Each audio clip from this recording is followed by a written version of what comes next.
Okay, everybody wanted to see the rest of the story, so this will probably be a little bit of a boring video to most people.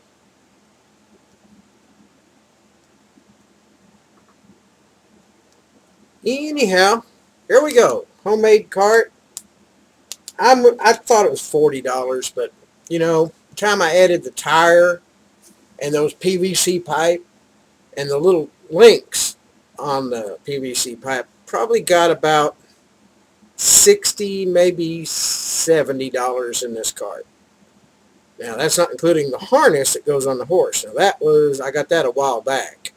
That's that Chinese harness, and it has, I think it's called the Tough One. If anybody ever orders a horse harness imported, El Cheapo, $100. I think this was 119, 120, something like that. You might as well order a speedy stitcher with it, because all the parts that have pressure, you will wind up restitching it because it will fall apart. The Chinese use cheap fabric thread to sew it together with, and whenever there's any tension on it, it just falls apart. So just go ahead and order a speedy stitcher with it.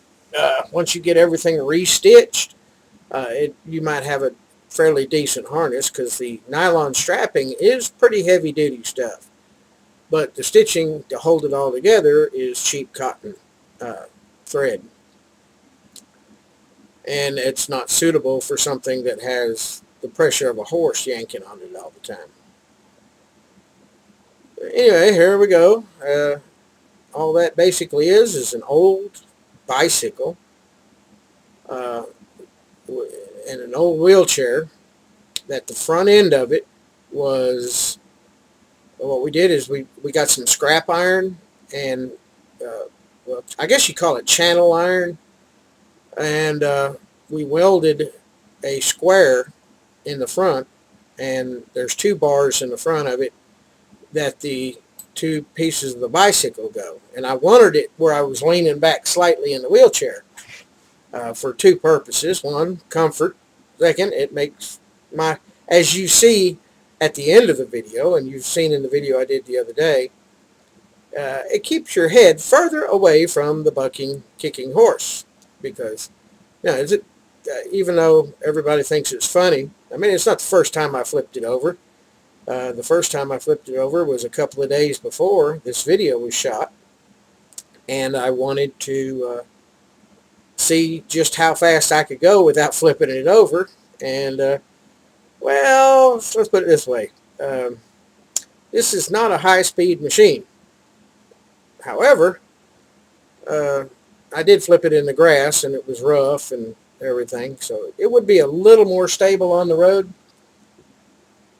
but it's doing what it was meant to do, and that's a training cart. It is for training only, and all she has to do, or any other horse I ever train with it will have to do, is drag it around the driveway. Now, don't get me wrong, I wouldn't mind taking it up the road a little ways, maybe a few hundred yards up and a few hundred yards back, get her used to being in traffic, after we get her used to being on the cart. This is the first real temper tantrum she threw, and I do think it might have been because the wheel touched her back leg.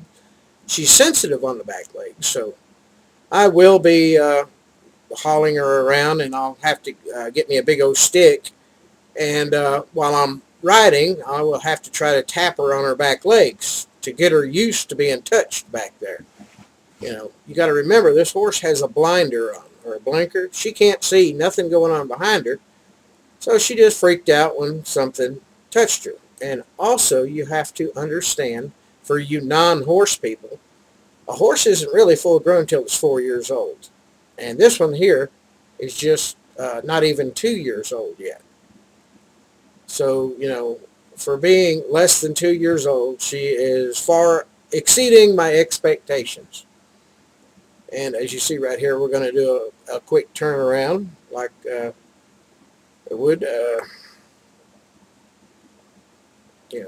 in the middle of a street or something like that, you could turn this cart around and go back the other way, as long as you don't go real fast. As the end of the video shows, you don't do it real fast. And anyway, I have to say, this is a fairly boring part. We're going at a walking speed, and that's what she'll do the majority of the time. You know, you're just walking down the road, and if you have some nice comfortable seats in your cart or wagon or whatever you got, you know, a couple of old bucket seats, you know, just kind of lean them back. I've actually thought about taking a lazy boy recliner and putting in there, you know, and just a small wagon with a lazy boy in it. Just kick your feet back, play on the computer while you're trotting down the road there, you know, or walking down the road. After a while, you know, the horse learns, you know, after a few years of going down the road, she will learn that you don't even have to touch the reins. She'll just keep on walking in that one direction in her lane, and you could text and everything, kind of like having an autopilot. And I wouldn't be so far removed as to think that it wouldn't be hard to hook a computerized servo up to the reins and have the horse GPS guided, would you say? Here we go, bring it around to the thing. I had thought about, at this point, just going ahead and,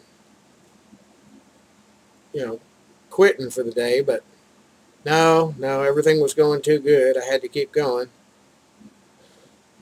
Decided to make a close pass by the camera. I do have to get the orange triangle and put on the back of it. If I take it on the road and get... I'm more worried about getting run over on the road than the horse kicking me.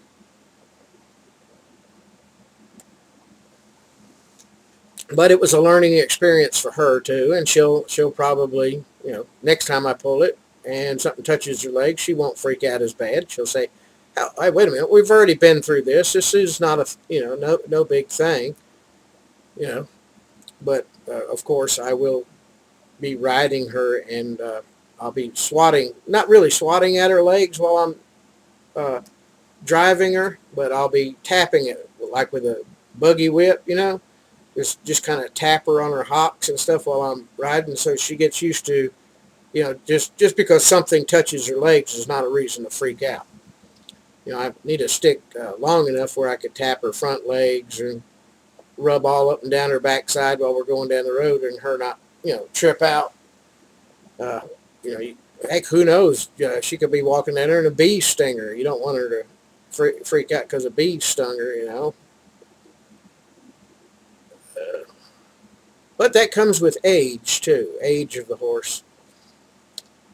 And that's why most people, you know, if you're ever shopping for a horse and you see one that's less than 2 years old and somebody tries to tell you it's child broke, run away. All right, here we go. Everybody's seen this part right here. This is your favorite part. Here we go, trotting down. And we was going a little bit faster. And those pipes are made to break free. I designed them so they would break free from that metal bar or metal handlebar. And that's exactly what happened. When I got over here, she's kicking. I flip it over, and the handlebars snap loose, and the little chain ties snap loose. And she decides to run back around. She checks on me and says, "Hey, these poles are still flopping around back here." And that's why they're floppy plastic poles, you know. They got rounded edges on them and everything. And she's fine, I'm fine.